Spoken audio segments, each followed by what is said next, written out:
ایک صحابی ہیں حضرت صہیب رومی رضی اللہ تعالیٰ عنہ. وہ یوں تو ہر صحابی کے ہجرت کرنے کے وقت کچھ نہ کچھ واقعہ پیش آیا، لیکن حضرت صہیب رومی رضی اللہ تعالیٰ عنہ ہتھیار بنانے میں ماہر تھے اور روم کے رہنے والے تھے. وہ جب روم سے آئے تھے تو ان کے پاس کچھ نہیں تھا. عرب میں آئے، انہوں نے کاروبار کیا، ہتھیار بنانا شروع کیا، کاروبار چل پڑا اور اس طرح وہ اچھے خاصے مالدار وہاں پہ ہو گئے. انہوں نے آپ صلی اللہ علیہ وسلم کی دعوت پر ایمان کو قبول کر لیا تو انہیں بھی سخت تکلیفیں پہنچائے گی. جب ہجرت کا حکم ہو گیا تو آپ صلی اللہ علیہ وسلم سے اجازت ملنے کے بعد حضرت صہیب رضی اللہ عنہ بھی ہجرت کرنے کا ارادہ فرمایا. جب نکلے تو کفار مکہ نے ان کو گھیر لیا اور کہنے لگے کہ صہیب، تم مکہ میں آئے تھے تو تمہارے پاس کوئی چیز نہیں تھی، صرف اپنا کپڑا پہن کر کے آئے تھے. تم یہاں پہ رہ کر کے اپنے کاروبار کو تم نے چمکایا اور بہت کچھ حاصل کر لیا. تم کیا چاہتے ہو اور کیا سمجھتے ہو کہ مکہ سے جو دولت تم نے کمایا ہے وہ دولت لے کر کے تم مدینے چلے جاؤ گے؟ ایسا ہرگز نہیں ہوگا. صہیب رومی رضی اللہ تعالی عنہ کہنے لگے کہ تم لوگ کیا چاہتے ہو؟ کہنے لگے وہ لوگ کہ ہم تو یوں چاہتے ہیں کہ تم یہیں پہ رہو، یہاں سے مدینہ نہ جاؤ، تم یہیں پہ کاروبار کو جمائے ہو، یہیں پہ بیٹھے رہو، یہیں کاروبار کرو. حضرت صہیب رضی اللہ عنہ نے کہا کہ یہ بتاؤ کہ جو کچھ میں نے یہاں پہ کمایا ہے، جو کچھ یہاں میں نے بنایا ہے، وہ تمام چیزیں تمہیں دے دوں تو تم مجھے جانے دو گے؟ کفار مکہ نے کہا یہ تو بہت آسان ہے، اگر تم ہمیں تمام چیزیں سپرد کر دیتے ہو اور تمام چیزیں چھوڑ کر کے صرف کپڑا پہن کے نکل جاتے ہو تو ہم تمہیں آسانی کے ساتھ جانے دیں گے. حضرت صہیب رضی اللہ عنہ نے فرمایا کہ جاؤ، میں نے اللہ کے لیے اپنی تمام چیزوں کو چھوڑا اور میں تنہا مدینہ منورہ کی طرف ہجرت کرتا ہوں. آسان کام ہے. ہمارے لیے ذرا سا مال کا کسی غریب کو دے دینا، کسی فقیر کو دے دینا کتنا مشکل ہوتا ہے. کوئی اگر ہمارا مال ہڑپ کر لے تو پھر ہمیں کتنی دشواری پیش آتی ہے، ہم کس قدر پریشان ہوتے ہیں. صہیب رومی رضی اللہ تعالیٰ عنہ سال ہر سال وہاں مال جمع کیے تھے، لیکن ایمان کی نسبت پر اور ایمان کو بچانے کے لیے انہوں نے تمام چیزیں کفار مکہ کے حوالے کی اور مدینہ منورہ کی طرف روانہ ہو گئے. جب آپ صلی اللہ علیہ وسلم کو اس واقعے کی اطلاع دی گئی تو حضور صلی اللہ علیہ وسلم پر ایک عجیب کیفیت طاری ہوئی اور بار بار فرمانے لگے ربح صہیب، ربح صہیب، ربح صہیب. صہیب نے تو نفع کا سودا کر لیا، صہیب نے تو نفع کا سودا کر لیا، صہیب نے تو نفع کا سودا کر لیا. اللہ تبارک و تعالی نے جبرائیل امین کو بھیجا، فرمایا کہ میرے نبی کے پاس وحی لے کر جاؤ، اور جبرائیل امین وحی لے کر آئے. ان اللہ اشترى من المؤمنین انفسهم واموالهم بان لهم الجنہ. بے شک اللہ تبارک و تعالی ان اللہ اشترى من المؤمنین، مؤمنین سے جنت، ان کے مال کے بدلے میں اور ان کے جان کے بدلے میں جنت کا وعدہ فرما لیا ہے. مؤمنین جان صرف کرے گا، مؤمنین اپنے مال کو صرف کریں گے، اللہ تبارک و تعالی اسے جنت عنایت فرمائیں گے. بلال نے جان دے دی، حضرت صہیب رومی رضی اللہ تعالیٰ عنہ نے اپنے مال کو قربان کر دیا تھا اور اپنی جان کو مشقت میں ڈال کر کے مدینہ منورہ کی طرف ہجرت کی. آپ صلی اللہ علیہ وسلم پر اللہ تبارک و تعالیٰ نے وحی نازل فرما دی. اب اس سے بڑی فضیلت ان کے لیے کیا ہو سکتی ہے؟ آج بھی ہمارے لیے بھی اللہ تبارک و تعالیٰ کی آیت کریمہ موجود ہے. ان اللہ اشتری من المؤمنین انفسهم واموالهم بان لهم الجنہ. اللہ تبارک و تعالیٰ نے یہ مومنین سے وعدہ فرمایا ہے کہ وہ اپنی جان کو اور اپنے مال کو اللہ کی دین کی بلندی اور سرفرازی کے لیے صرف کرے، اللہ اسے جنت عنایت فرمائے. جب موقع آ جائے اور جب باری آ جائے جان لگانے کی جان لگائے، جب باری آ جائے دین کے نام پر، دین کی اشاعت کے نام پر، دین کی تبلیغ کے نام پر، اس وقت اللہ کے نام پر اپنے مال کو لگا دے. اللہ تبارک و تعالیٰ کا جنت کا وعدہ ہے. صرف حضرت صہیب رومی رضی اللہ تعالیٰ عنہ کے ساتھ یہ واقعہ خاص نہیں ہے، ان کی اس ادا پر اللہ تبارک و تعالیٰ نے اس آیت کریمہ کو ضرور نازل فرمایا، لیکن قیامت تک آنے والے مسلمانوں کے لیے یہ آیت کریمہ آج بھی موجود ہے اور یہ وعدہ قرآن مقدس میں موجود ہے. صہیب رومی رضی اللہ تعالیٰ عنہ ہجرت کر کے گئے. سب سے آخر میں جب سب ہجرت کر کے چلے گئے، آپ واقعات سنتے رہتے، حضرت عمر رضی اللہ تعالیٰ عنہ نے جب ہجرت کا ارادہ کیا تو کس طرح نکلے. دنیا میں ہوتا یوں ہے کہ اگر کوئی لیڈر ہوتا ہے، کوئی رہنما ہوتا ہے تو خوب لیڈری کرتا ہے اور خوب رہنمائی کرتا ہے اور آگے آگے بڑھا رہتا ہے، لیکن جب کہیں پھنستا ہے اور جب کوئی دشواری آتی ہے تو سب سے پہلے نکل کر کے بھاگتا ہے. آپ دیکھ لیجئے تاریخ کو یا خود اپنے ماحول میں دیکھ لیجئے، جو بھی رہنما ہوتا ہے جب وہ کہیں پھنستا ہے تو سب سے پہلے نکل کر کے بھاگے گا. جو ان کے ماننے والے ہوتے ہیں وہ مار کھاتے ہیں، وہ پھنستے ہیں، ان کو تکلیف اٹھانی پڑتی ہے. لیکن قربان جائیے محمد عربی صلی اللہ علیہ وسلم پر، آقا نامدار صلی اللہ علیہ وسلم پر، کہ آپ صلی اللہ علیہ وسلم سب سے آخر میں نکلتے ہیں. سب سے تمام صحابہ کرام رضوان اللہ علیہم اجمعین ہجرت کر لیتے ہیں، تو اس کے بعد آپ صلی اللہ علیہ وسلم مدینہ منورہ کی طرف ہجرت فرماتے ہیں.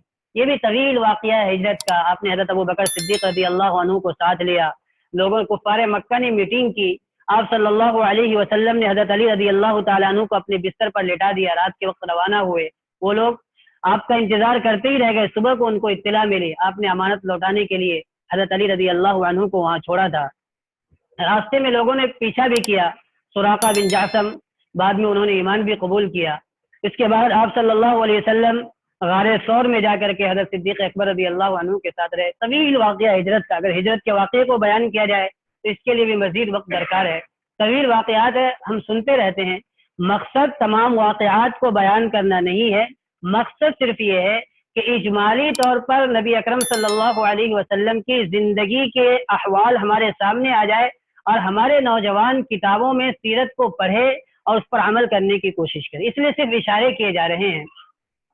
آپ صلی اللہ علیہ وسلم ہجرت کر کے مدینہ پہنچے، کس طرح انہوں نے استقبال کیا اور کس طرح ان کو خوشی حاصل ہوئی.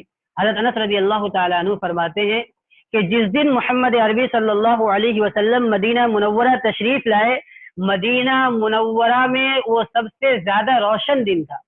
اور جس دن آپ صلی اللہ علیہ وسلم اس دنیا سے تشریف لے گئے، پردہ فرمایا، وہ سب سے تاریک دن تھا.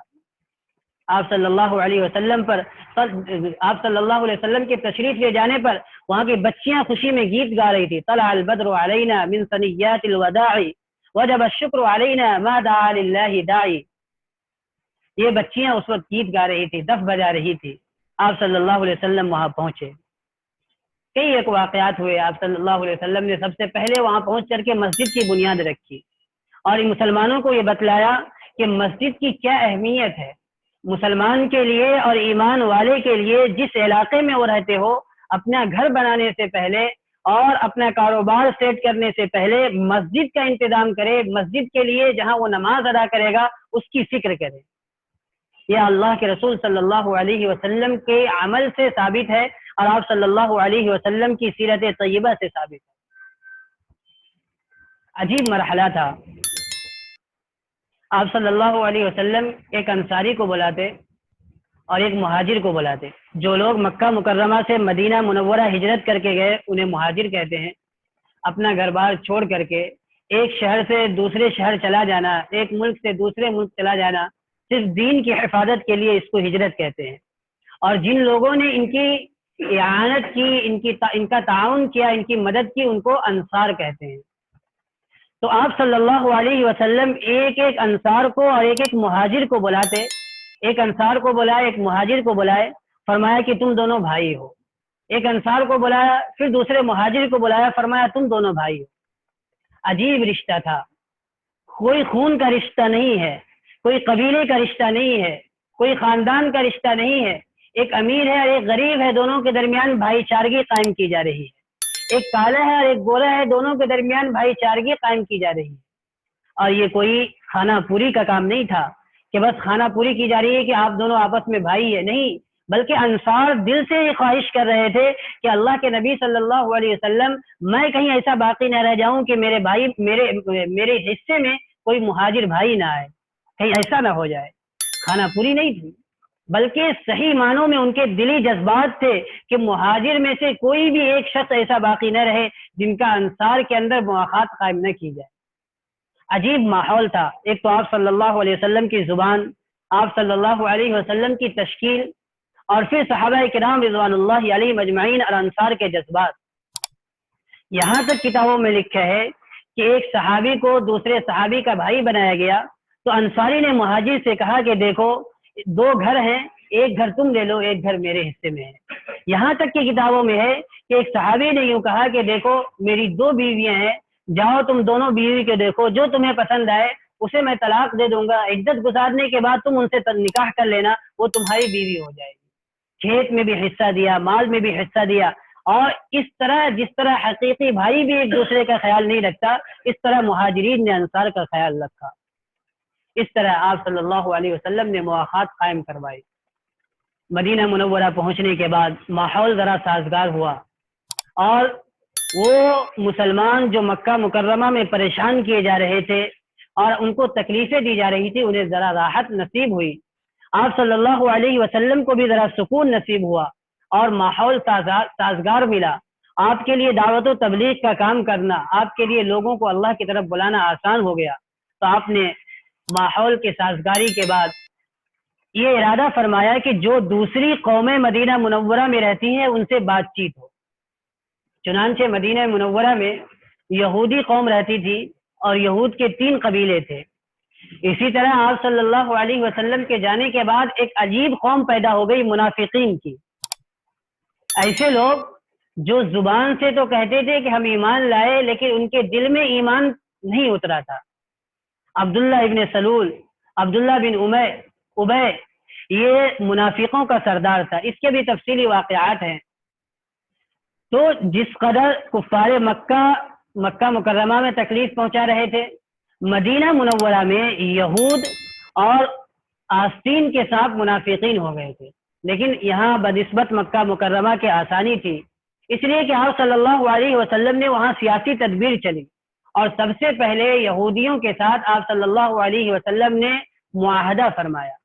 معاہدہ یہ فرمایا کہ تمہارے جان مال کی حفاظت ہم کریں گے، ہماری جان مال کی حفاظت تم کرو گے، ہم آپس میں لڑیں گے نہیں، ہم اپنے دین کی دعوت دیں گے، ہمیں جو کام کرنا ہوگا ہم کریں گے، تمہیں جو کام کرنا ہوگا تم کرنا۔ کیونکہ منافقین اور یہودی اس وقت کم تعداد میں تھے، مسلمان اچھی خاصی تعداد میں ہو گئے تھے، انہوں نے معاہدے کو قبول کیا، لیکن شرارت کی ان یہودیوں نے، منافقوں نے بھی شرارت کی۔ اس کے تفصیلی واقعات ہیں اور 10 سالہ واقعات ہیں۔ جس طرح 13 سالہ مکی زندگی کے واقعات ہیں، اسی طرح مدینہ منورہ میں بھی جب آپ صلی اللہ علیہ وسلم تشریف لے گئے تو ساتھ دینے والے ملے، لیکن دشمنوں کی تعداد کم نہیں ہوئی۔ مدینہ منورہ پہنچنے کے بعد کفار مکہ بھی در پہ رہے، ایک دشمن، منافقین دوسرے دشمن، اور یہود یہ تیسرے دشمن، مسلمانوں کے 3 دشمن ہو گئے تھے۔ اس بیچ میں محمد صلی اللہ علیہ وسلم اور صحابہ کرام رضوان اللہ علیہم اجمعین کو دعوت و تبلیغ کا کام کرنا تھا، دین کا کام کرنا تھا، اور آپ صلی اللہ علیہ وسلم نے کیا۔ جب مدینہ منورہ میں یہودیوں نے بدماشی کی اور شرارت شروع کی تو آپ صلی اللہ علیہ وسلم کو اب جا کر کے جہاد کی اجازت ملی۔ 13 سالہ مکی زندگی میں آپ صلی اللہ علیہ وسلم کو جہاد کی اجازت نہیں ملی تھی۔ مدینہ منورہ میں جب حالات اس طرح کے بنے تو اللہ تبارک و تعالی نے مقاتلے کی اور مقابلے کی اجازت دے دی۔